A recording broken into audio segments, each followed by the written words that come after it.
cənab Nurani, sizin təhlilinizi eşidək. Bugün ABŞ rəsmən İran İslam Respublikasına qarşı başlayan hərbi təcavüzə qoşuldu. 3 nüvə obyektimizi hədəfə aldı.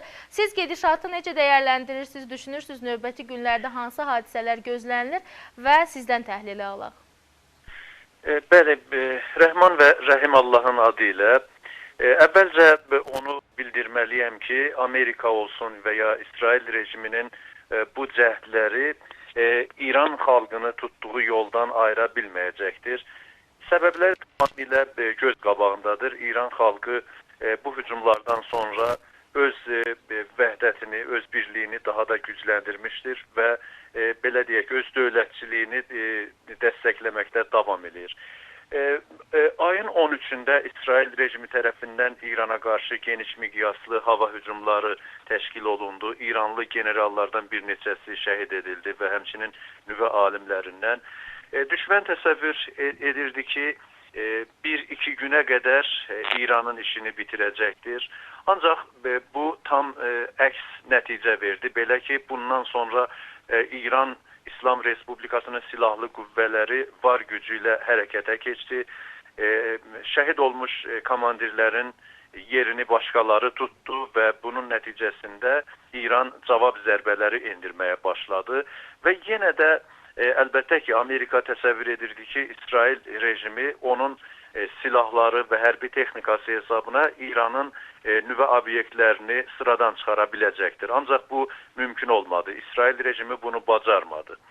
Və Amerika bugün iyunun 22-si səhər saatlarında Natanz, həmçinin İsfahan və Fordo nüvə obyektlərini bombardımançı təyyarələri ilə hədəf aldı. Hesab eləyirdi ki, İranda bu nüvə elmi bütövlükdə məhv olacaqdır və Donald Trump tələskən surətdə bildirdi ki, Fordo məhv oldu, bu barədə paylaşım elədi. Ancaq söhbət ondan gedir ki, əvvəla İranda nüvə obyektləri yerin dərinliklərindədir və bu kimi bombardımanlar hərçənd indi ağır bombaların istifadə olunmasından söhbət gedir. Ancaq ciddi nəticəsi olmamışdır və bunu İran rəsmiləri də təkid edirlər.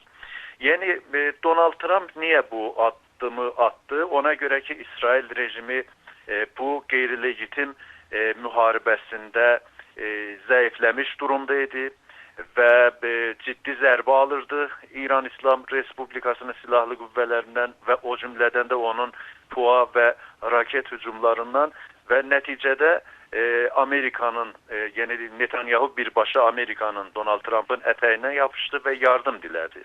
Və Trump öz abırına görə olmuş olsa da hərəkətə keçdi. Ancaq bu nə ilə nəticələnəcək tamamilə göz qabağındadır. Birincisi, Amerika Birləşmiş Ştatları bu addımı ilə özünü faktiki olaraq dünyanın ən yağı dövlətinə çevirdi. Yəni, Donald Trump bildirmişdi ki, mən heç bir vəclə hansısa müharibəyə başlamayacağım, ancaq nə BMT Təhlükəsizlik Şurasının qərarını gözlədi, nə də ABŞ Konqresinin qərarını gözlədi. Etirazlar da doğurdu Konqresdə bu məsələ. Bəli, bəli. Konqresdə də əslində müzakirə olunmayıb. Və bunun nəticəsində indi Birləşmiş Ştatlar özünü dünyanın ən mənfur, ən bədnam və qanuna zidd bir dövləti səviyyəsinə endirmişdir. Mən bunu həqiqətən degradasiya adlandırardım. Degradasiya bilirsiniz ki, yəni tənəzzül, yəni bütün sahələrdə Amerika tənəzzülə uğramaqdadır. Həm əxlaqda, həm siyasətdə, həm də beynəlxalq hüquq normalarının etinasızlıq nöqteyi nəzərindən özünü doğrudan da çıxılmaz duruma salmışdır. Söhbət ondan gedir ki, Donald Trump Ağ Evə ikinci dəfə üçün daxil olanda belə deyək ki, o müxtəlif Bəli, elə bil ki, bizim əlaqəmiz kəsildi cənab Nurani ilə. Hər halda bu günlər xətlər də bir miqdar qarışıqdır. Təbii ki, bir çoxları əzizlərindən xəbər almaq istəyirlər və telefon xətləri məşğuldur bir miqdar. Amma bura qədər cənab Nuranidən maraqlı məlumatlar aldıq. ABŞ-ın hal-hazırki durumu və Trump'ın birbaşa və dikbaş olaraq bir qərarı tək başına verməsi və tələm-tələsik də bunu ifadə etməsi ki, hardasa Abra ilə oynadı Fordo məsələsində. Sonra da məlum oldu ki, Fordoya dəyilən çatan xəsarətlər səthi olub və cüzi olmuşdur. Biz gözləyəcəyik ki, cənab Nurani ilə təzədən qoşulsun. Bəli, bəli. Cənab Nurani, eşidirəm sizi. Buyurun. Bəli, bəli. Yəni, əslində Donald Trump nailiyyət ardınca idi. Ancaq bu nailiyyəti əldə edə bilməmişdir hakimiyyətə gəldiyi gündən indiyə qədər. Nə tariflər məsələsində, nə ölkənin daxili siyasətində demək olar ki, bütün dövlət xadimləri ilə didişmək halındadır və hər halda ona nailiyyət görüntüsü yaratmaq üçün bir müharibə lazım idi və bu müharibəyə start verdi və onun nəticələrini gözləmədən özünü necə deyirlər, bir qəhrəman obrazında Ağ Evdə çıxış elədi və yenə də ənənəvi olaraq İrana xoş gəldi, müxtəlif təhdidlər irəli sürdü. Ancaq heç şübhəsiz, yəni onun bu addımı onun xeyrinə olmayacaqdır. Hətta əksinə bumerang olaraq Amerika rəhbərliyinin özünə tərəf qayıdacaqdır.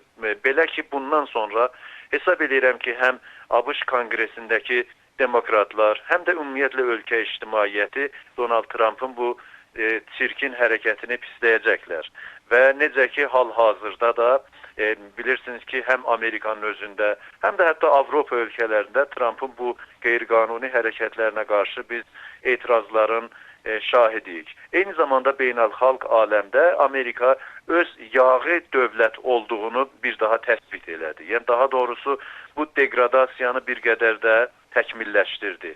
Və məlum oldu ki, əslində Trump'ın məlum şuarı, yəni əvvəl Amerika şuarı tamamilə yalanmış. Onun üçün, Trump üçün hal-hazırda əvvəl İsrail şuarı daha doğrusu daha ciddi məna tapır. Belə ki, hətta bugün sosial mediada da mən gördüm ki, Amerika bayrağının ulduzlar yerinə Davud ulduzu qoyulmuşdu. Yəni bu Amerika üçün həqiqətən yaxşı heç nə vəd eləmir.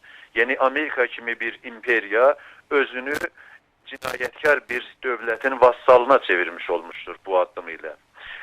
Ona görə də indi bundan sonra hər halda siyonist medialar olsun və ya ümumiyyətlə Trump'a yaxın medialar İranın nüvə obyektlərinin bombalanmasını böyük bir qələbə kimi qələmə verdilər. Ancaq bu heç də belə deyil. Çünki İran İslam Respublikası hələ də ayaqdadır. Yəni bu ölüm-dirim mücadeləsində İsrail-Amerika cütlüyünün qarşısında İran tək başına müqavimət göstərir. Yəni burada İsrail tək Amerika deyil, eyni zamanda kollektiv Qərbin dəstəyindən yararlanır. Bununla belə İran xalqı inamla öz dövlətçiliyinin keşiyində durmuşdur, müqavimət göstərir. Bu müqaviməti biz həm ölkənin hər bir nöqtəsində müşahidə edirik. Təbrizdə, Tehranda, Şirazda, Buşehirdə və digər şəhərlərimizdə.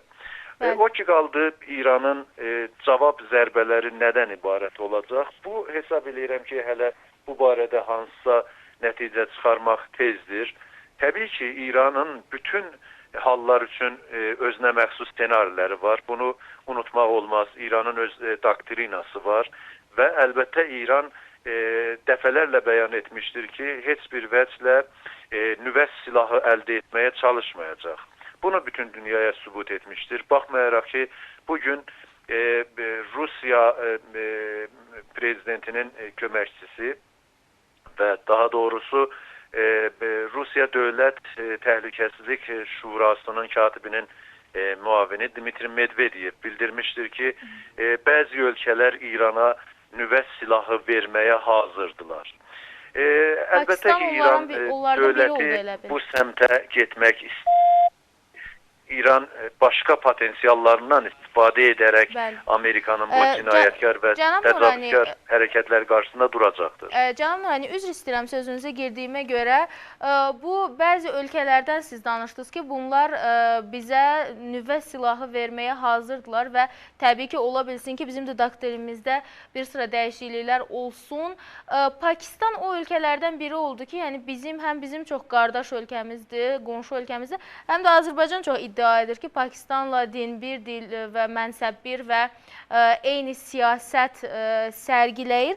Pakistan o ölkələrdən oldu ki, ilkin günlərdə elə bunu dedi. Siz düşünürsünüz ki, Pakistan və Rusiyadan biz nüvə sahəsində belə bir dəstək alacağıq? Yəni, siz bunu nə qədər real görürsünüz? Peki, hansı ölkə tərəfindən təklif oluna da bilər. Ancaq söhbət ondan gedir ki, İslam İnqilabının ali məqamlı rəhbəri Həzrət Ayətullah Luzma Xameni dəfələrlə nüvə silahından istifadəni, onun əldə edilməsini, hamısını bütövlükdə qadağan etmişdir. Məşhur fitvası var bu barədə. Mən buna inanmıram. Yəni, hansısa təkliflər oluna bilər, amma yəqin ki, İran demək olar adi silahlarla düşmən cavab zərbələri endirəcəkdir. Bilirsiniz ki, ötən illər ərzində İran öz raket potensialını və eyni zamanda dron sahəsində xeyli inkişaf etmişdir və ən modern raketlərə malikdir və təsadüfi deyil ki, hətta qərb ölkələri şahid puaları barədə vaxtaşırı təbliğat aparmışlar. İrana qarşı dezinformasiya etmişlər ki, İran bunları Rusiyanın ixtiyarına qoymuşdur. Hər halda mən o barədə fikir bildirmək istəməzdim. Yəni, onların özləri də etiraf edirlər ki, İran dron sahəsində və həmçinin uzaq mənzilli ballistik raketlərin inkişafı sahəsində xeyli uğurlar qazanıb. Və İranın hərbi və siyasi rəsmilər də hal-hazırda açıq-aşkar bildirirlər ki, biz hələ öz strateji silahlarımızdan istifadə etməmişik.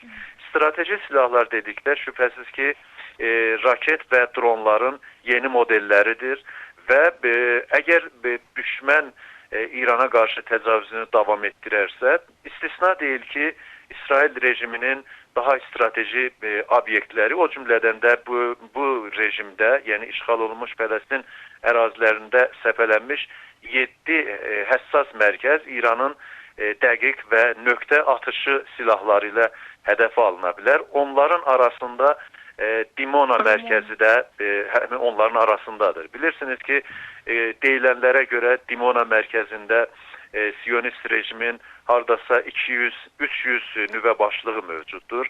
Əgər bu mərkəz hədəfə alınarsa, bilirsiniz ki, bu rejimin məhvi ilə nəticələnəcəkdir.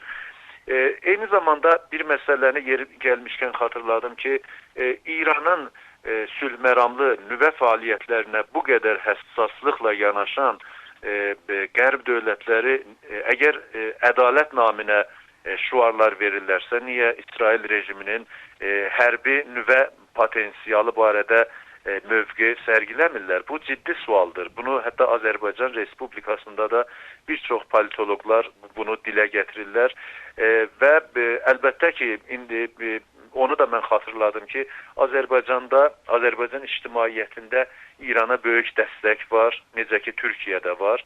Qardaş Türkiyədə bilirsiniz ki, İran İslam Respublikasının haqlı mövqeyi müdafiə olunur və hətta Prezident Rəcəb Tayyib Ərdoğan dünənki açıqlamasında İranın bu mücadilədə, bu haqlı mübarizədə qələbəsini arzuladı. Bütün bu dəstəklər şübhəsiz ki, bizim bugünümüz üçün çox əhəmiyyətlidir.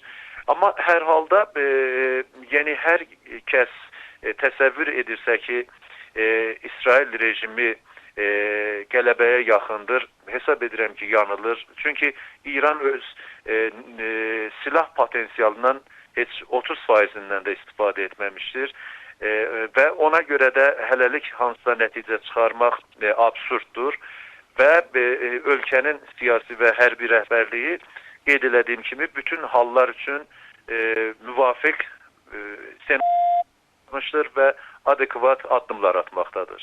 Təşəkkür edirəm sizə, cənab Nuray.